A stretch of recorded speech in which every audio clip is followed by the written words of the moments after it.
Assalamualaikum warahmatullahi wabarakatuh.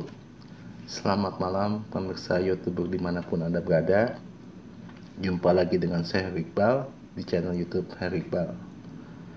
Pada kesempatan kali ini izinkanlah saya untuk membahas mengenai tema Modbus Data Visualization with Google Data Studio. Artinya kalau kita punya data dari Modbus device lalu ingin divisualisasikan dengan menggunakan layanan dari Google, yaitu Google Data Studio. Untuk itu, kita harus memahami apa itu Google Data Studio. Google Data Studio itu adalah sebuah layanan gratis dari Google sebagai tools untuk visualisasi data. Dengan menggunakan Google Data Studio ini, data yang kita miliki dapat dijadikan dashboard informatif sehingga mudah dibaca, lalu mudah untuk di-share atau dibagikan ke tim, dan mudah di full customize, mudah di custom. Karena basic workflow dari Google Data Studio itu adalah connect, visualize, and share. Adapun langkah-langkah bagaimana kita supaya dari Modbus bisa ke Google Data Studio, maka yang pertama harus kita lakukan adalah kita membuat Google Form. Jadi kita di Google memiliki layanan yang namanya Google Form. Kita buat di situ Google Form yang isinya tag-tag yang akan kita publish ke Google Data Studio. Apa itu temperatur, humidity. Jadi hanya kita isi tag-tag data yang ada di sini. Selanjutnya responnya kita link dengan Google Sheet. Supaya apa? Supaya ketika klien atau high-net IoT server ini mempost data tag tersebut dengan sebuah nilai, maka nilai yang di post itu secara otomatis akan terekam ke dalam Google Sheet. Tujuannya seperti itu. Jadi ketika kita buat Google Form ini adalah untuk memasukkan tag-tag apa yang akan kita sajikan di Google Data Studio. Lalu Google Form tersebut kita link dengan Google Sheet supaya apa? Supaya setiap data yang diposting otomatis akan terekam di Google Sheet. Dari Google Sheet inilah maka kita bisa membuat visualisasi melalui layanan Google Data Studio. Nah, di HiNet-nya sendiri kita gunakan sebuah program. Contohnya di sini namanya Modbus Historian. Jadi pertama-tama kita pulling dulu ya datanya dari perangkat ini lewat aplikasi lewat protokol Modbus. Kita request, lalu mesin ini menjawab, meresponnya. Nah, data yang dikirim oleh mesin ini kemudian disimpan ke dalam register yang ada di IoT server. Lalu kita bikin settingan tag-tag apa yang akan kita publish ke Google Form. Maka dari Google Form inilah kita bisa menampilkannya menjadi sebuah dashboard. Contohnya seperti ini. Ini adalah dashboard yang kita punya. Kita bisa lihat di sini. Kita bisa share, bagikan. Kita bisa lihat dia punya data. Nah, di sini sedang melakukan proses ambil data. Dan ini kecepatannya tergantung internet ya. Bisa kelihatan tanggal berapa. Nah, baru nongol. Kita bisa lihat hari ini secara real time berapa posisi pressure, temperatur, dan display pressure. Kalau kita mau lihat data yang sebelumnya, kita juga bisa. Kita mau lihat layanan jam dari tanggal 3 sampai tanggal 4. Kalau kita terapkan, maka dia akan menampilkan data dari tanggal 3 seperti ini, atau kita dari tanggal 2 sampai tanggal 3 kita coba terapkan. Nah, hasilnya seperti ini. Kita mulai start tanggal 2 ya, tanggal 2. Oke, sekarang yang lagi berjalan tanggal 4 dengan tanggal 5. Ini datanya. Kurang lebih seperti inilah bagaimana penampakan daripada Google Data Studio. Kita bisa menjadi per hari,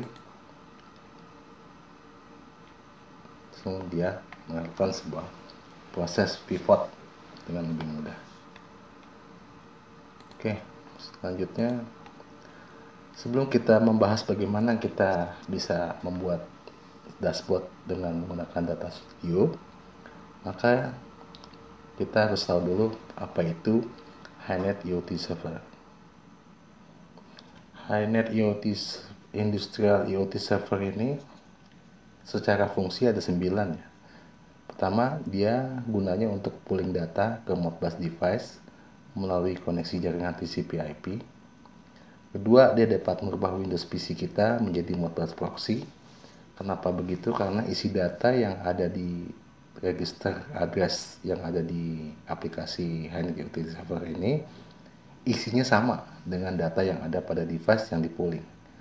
Kalaupun ada perbedaan, mungkin 1 sampai dengan 10 detik, tergantung interval yang kita pooling. Yang ketiga, dia dapat mempush data Modbus yang ada di situ langsung ke aplikasi HiNet IoT Server yang running di komputer cloud. Jadi intinya kalau misalnya ada head office pengen lihat data di area, maka dia nggak usah connect lewat VPN dan sebagainya, tapi dia bisa baca langsung ke cloud karena data yang ada di cloud sama dengan data yang ada di area. Yang keempat, dia fungsinya sebagai MQTT broker bagi device yang berperan sebagai publisher. Contohnya kita punya device Arduino mungkin atau Node-RED mungkin. Nah, ini tinggal topiknya tinggal dinotasikan seperti Modbus request, yaitu ada bintang 1 untuk menyatakan save ID, add 3 untuk menyatakan holding register, karena kan di dalam Modbus itu ada 4 ya, ada holding register, input register, coil, dan digital input, dan langsung hasilnya direkam ke dalam register Modbus. Yang kelima, dia juga sebagai MQTT client untuk mempublish data ke public MQTT broker. Yang keenam, dia juga sebagai client untuk mensubscribe data dari MQTT broker, lalu data tersebut diletakkan pada address register Modbus yang ada di dalam HiNet IoT Server ini. Yang ketujuh, dia berperan sebagai HTTP RESTful API server untuk web client seperti React Native atau jQuery. Jadi hal ini kalau kita ingin membuat sebuah aplikasi web, maka untuk komunikasi menggunakan protokol HTTP RESTful. Yang kedelapan, dia terintegrasi dengan Node-RED untuk membuat program dari basis data yang ada di HiNet IoT Server ini. Seperti contohnya kita ingin membuat event, alarm event, atau ingin kita membuat Node-RED dashboard. Jadi kita bisa bikin aplikasi lewat Node-RED dengan data yang ada di HiNet IoT Server. Dan yang kesembilan, dia dapat difungsikan sebagai aplikasi Modbus historian untuk menyimpan tag-tag yang dibaca dari Modbus device ke SQL database server maupun dipublish ke cloud service seperti Aveva Insight ataupun Google Form yang sedang kita bahas ini. Itu secara fungsi HiNet Industrial IoT Server kurang lebih ada 9 macam. Nah, untuk penjelasannya bisa kita mulai seperti bagaimana kita pooling data device. Nah, di HiNet IoT Server ini ada sebuah menu Modbus data pooling. tujuannya adalah untuk meminta data ke Modbus device, lalu Modbus device ini merespon data yang diminta. Hasilnya itu disimpan ke dalam register address yang ada di IoT server. Karena cara kerjanya seperti ini, maka HANET IoT server ini dapat berperan sebagai Modbus proxy. Artinya misalnya kita punya SCADA aplikasi, kita nggak usah langsung ke device-nya, tapi kita bisa ke proxy-nya. Karena data yang ada di sini sama persis dengan data yang ada di Modbus device. Seperti itu. Jadi kita bisa melindungi aset yang kita miliki kan dari request yang banyak. Biasanya kalau misalnya kita punya 9 SCADA aplikasi, rame-rame baca ke device, itu device-nya suka ini ya, berat ya jadinya ya. Dengan adanya IoT server ini, request-nya dilakukan hanya aplikasi ini, IoT server. Sedangkan SCADA aplikasi, kalau mau butuh data, dia bisa mintanya ke sini. Karena sudah pasti data yang ada di sini sama dengan data yang ada di sini. Selain sebagai motor proxy, dia juga sebagai Modbus cloud. Artinya kalau kita punya data di sini, lalu download aplikasi IoT server ini, data tersebut bisa langsung di-push ke cloud. Sehingga untuk area aplikasi-aplikasi di head office bisa langsung requestnya ke sini tanpa harus ke floor. Kalau ini kan beda IP udah pasti ya. Ini IP-nya lokal, ini IP-nya lokal, ketemunya di internet. Selain sebagai Modbus Cloud, dia juga sebagai private MQTT broker. Nah, seperti saya jelaskan bahwa misalnya kita punya Node-RED atau Arduino, basisnya MQTT protokol, maka kita bisa publish langsung. Nah, tujuannya untuk apa nih? Misalnya kalau kita baca sensor, Arduino baca sensor, lalu dipublish ke sini, dia langsung masuk ke register. Karena notasi topik yang ditulis di sini adalah seperti ini, bintang 1 untuk menunjukkan slave ID 1, kalau bintang 3 berarti dia akan publish di slave ID 3. Nah, untuk pesan 3 ini menunjukkan jenis data Modbus. Karena kita ketahui bahwa Modbus itu ada 4 ya. Ada holding register, ada input register, ada coil, ada digital input, sehingga kita bisa notasikan di sini. AT1, AT yang 2, AT yang 3, dan AT 4. Nah, ini address alamatnya. Alamatnya mau disimpan kemana? Jadi dari data yang sensor yang dibaca ini mau disimpan di mana? Apa di address 0, ada 1, notasinya kayak begini. Nah, kalau titik 2 ini menunjukkan bahwa datanya dalam bentuk float, sehingga kalau float itu membutuhkan 2 register. Nah, kalau datanya mau di swap, jadi katakan datanya mau di swap, itu pakai notasi F, 02.F. Nah, misalnya kita adanya noted ini tujuannya misalnya kita punya data dari protokol lain seperti OPC-UA atau protokol BACnet atau protokol yang nggak bisa diaplikasikan oleh HANET IoT server, kita bisa menggunakan layanan dari Node-RED. Selanjutnya, dia juga sebagai publisher ya. Jadi kalau misalnya kita punya data di IoT server lalu ingin kita publish ke public MQTT broker, bisa juga dilakukan lewat menu ini. Atau dia juga sebagai subscriber, artinya kita punya data di cloud, mungkin ada device yang dikirim ke public MQTT broker, lalu dari data tersebut ingin kita store ke address register yang ada di HANET IoT server ini, itu bisa juga dilakukan. Kemudian dia berfungsi sebagai RESTful API server, artinya kalau kita punya aplikasi berbasis web seperti React Native atau jQuery ya, PHP dan sebagainya, maka untuk mendapatkan informasi itu kita dapat menggunakan RESTful. Jadi aplikasi ini akan get ke sini dengan API namanya apa, lalu data yang ada di sini direspon dalam bentuk JSON format, sehingga dia terutama untuk web-web aplikasi kayak bikin dashboard atau table bisa langsung ditampilkan dengan adanya layanan ini. Selain itu, IoT Server itu juga integrated dengan Node-RED. Artinya gini, maksudnya karena ini kan database ya, database dalam bentuk Modbus. Dan ini bisa dipanggil lewat MQTT. Jadi dengan kita terintegrasi dengan Node-RED, maka misalnya kita mau bikin alarm event, bisa andai kata jika datanya di atas 90%, maka dia akan bikin alarm, save data ke alarm. Kalau lebih seperti itu fungsinya. Atau mungkin kita ingin membangun sebuah dashboard Node-RED berdasarkan data yang ada di IoT server juga bisa. Karena apa? Karena menggunakan MQTT. Jadi user cukup memanggil yang tadi ya pesan 1 dan sebagainya tanpa harus menggunakan proses programming Modbus. Kalau kita pakai Modbus kan arraynya mesti dikonversi dulu lah ya. Kalau ini nggak usah. Dan terakhir dia sebagai motor historian. Artinya data yang ada di sini lalu kita kita kelompokkan untuk kita save ke database. Ada 2 database yang bisa diaplikasikan, yaitu database jenis MariaDB atau database time series InfluxDB. Nah, dari database ini kita bisa bangun sebuah dashboard Grafana. Karena Grafana itu data source-nya berdasarkan MariaDB dan InfluxDB. MariaDB untuk yang current state, jadi yang sifatnya instantaneous.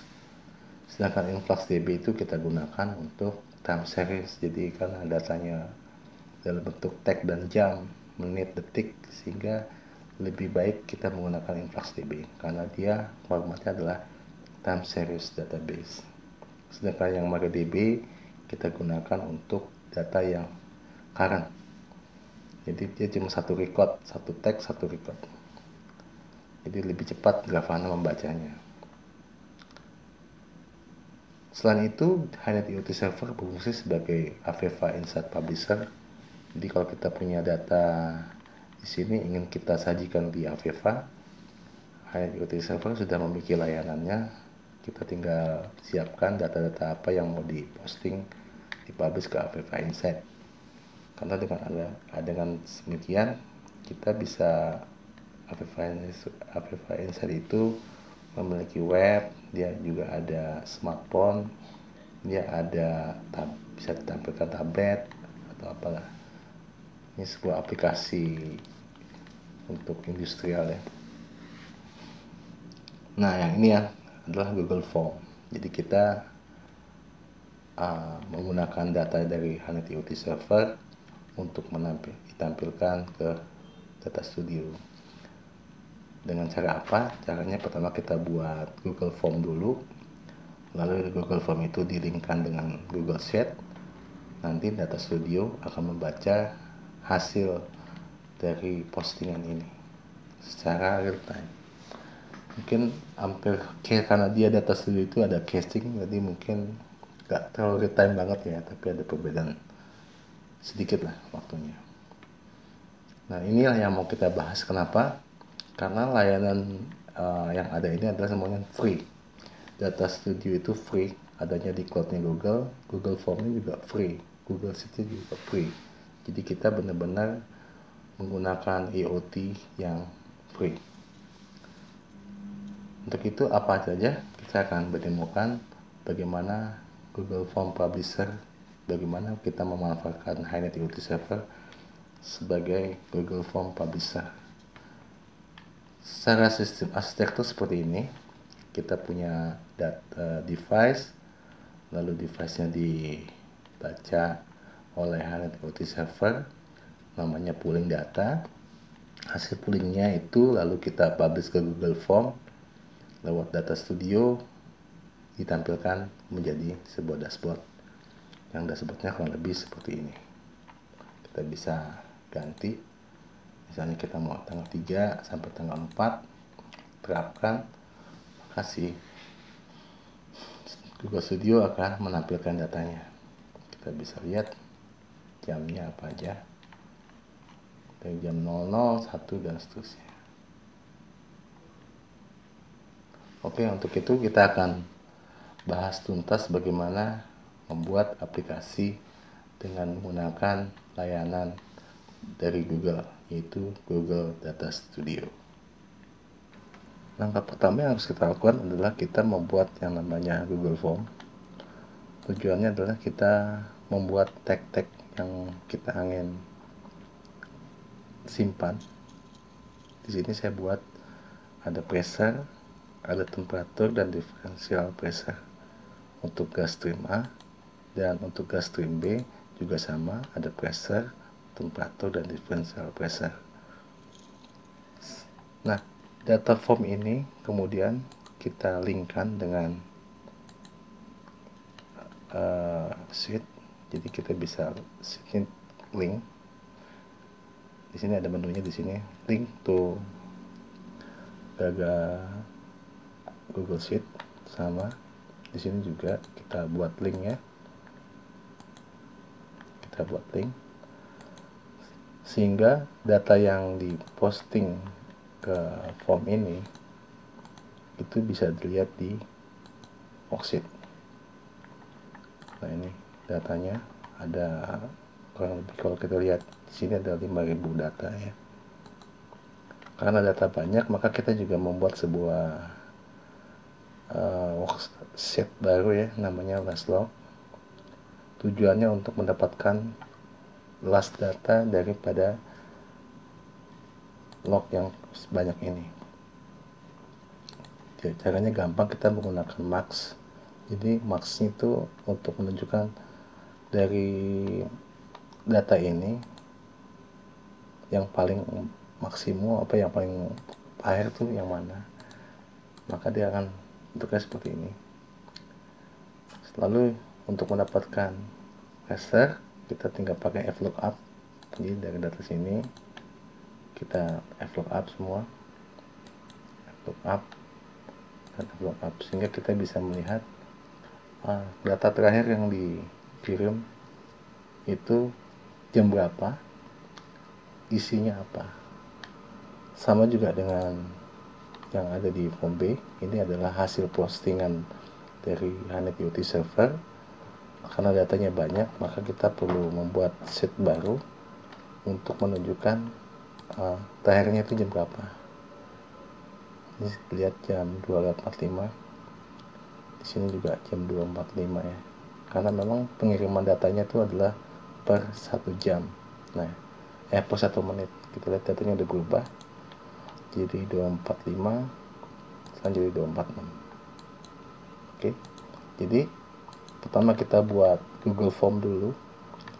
Lalu Google Form itu datanya kita linkkan dengan Google Sheet supaya data yang diisi di sini automatically tersimpan di Google Sheet. Sama juga dengan ini, tersimpan di Google Sheet otomatis. Lalu untuk selanjutnya adalah kita perlu tahu address-nya berapa. Kita bisa lihat di sini caranya dengan send link. Nah, ini kita tinggal copy. Berarti alamat kode dokumen yang ada di dokumennya adalah ini. Berarti yang ini. Kita tinggal copy bahwa ini adalah kode dokumen yang nanti akan dimasukkan di aplikasi Hanet IoT server. Oke. Jadi kita bisa lihat ini juga sama, kita bisa send. Ini kita linknya kita copy sehingga kita bisa lihat untuk yang stream B kode dokumennya apa, I1, FA dan sebagainya. Nah, ini adalah yang kita baca. Lalu tag-tagnya yang kita miliki itu kita harus tahu. Kita kalau gitu kita akan buka dulu ya. Kita lihat, kita copy dulu ini yang stream B. kita posting di sini. Lalu yang stream A kita posting juga, yang stream A. Oke, yang stream A dan yang ini stream B. Stream A dan stream B. Nah, ini kita ingin mengetahui dia punya itemnya. Kita bisa lihat elemen, banyak sekali ya, kita bisa tinggal lihat elemennya aja di sini. Nah, ini datanya ini yang ada di copy. Kita bisa copy di sini, ada angka.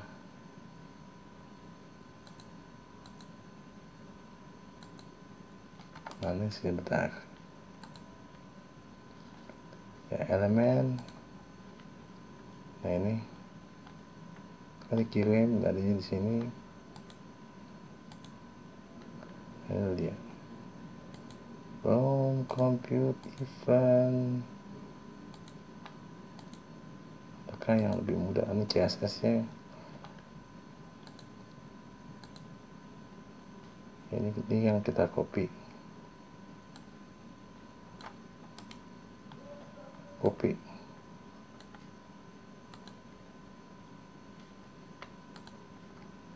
Ini kita dapatin tag-nya. Tag inilah yang akan kita baca.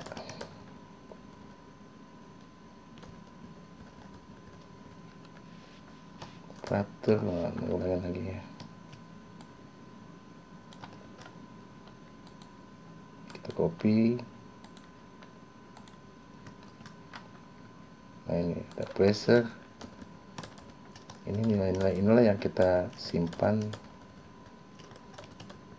sebagai nilai tag. Juga di stream B nya kita bisa lihat di source nya.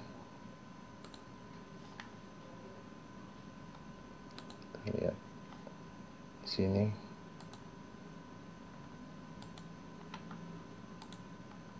Kita copy. Ini untuk yang stream B.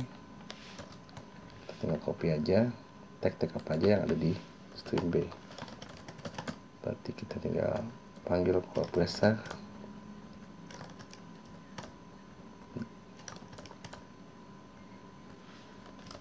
Nah, inilah data inilah yang menjadi template-nya.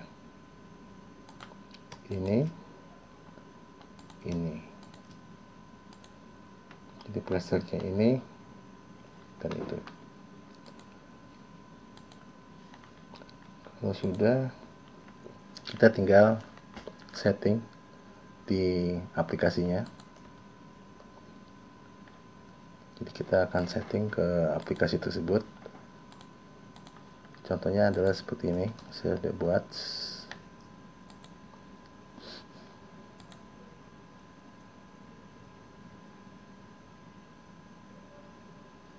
Nah, di sini kita bisa lihat penempatan daripada aplikasi ini. Kita bisa lihat adanya di sini. Jadi kalau untuk data yang pertama, kita settingnya ke sini, description. Sedangkan kalau untuk yang B, kita settingnya di sini. 450 ini dan 2360605. Hampir sama ya, dia punya description-nya ya. Ini yang A, ini yang B. Nah, ini dokumennya kita taruh sini. Di sini ada dokumen. Dokumen yang B kita taruh di sini. Sedangkan untuk yang dokumen yang A kita taruh di sini. Alamatnya di docs.google.com. Intervalnya tiap 1 detik sekali. Jadi 1 detik posting, 1 detik posting. Pertama-tama ya kita harus polling dulu datanya ya, polling, terus polling. Nah, data polling itulah yang kemudian kita kirim ke historian. Seperti itu. Setelah dapat ini, maka kita dapatkan data di sini. Kita tinggal atur penampakannya di Google Data Studio. Contohnya kita tinggal bikin seperti ini, dan ini kita bikin seperti ini. Ya, demikian yang bisa saya sajikan terkait dengan bagaimana kita membuat data yang ada pada di ini. Kita bisa lihat di sini ya, cara-caranya dari Google Sheet, juga dari Google Sheet. Ini yang last log, dan yang ini yang B.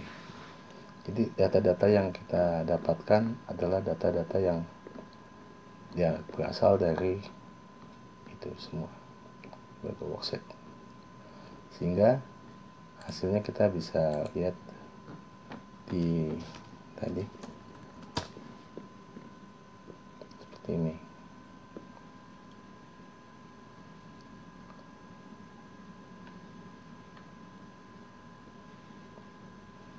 Oke, demikian yang saya bisa sampaikan.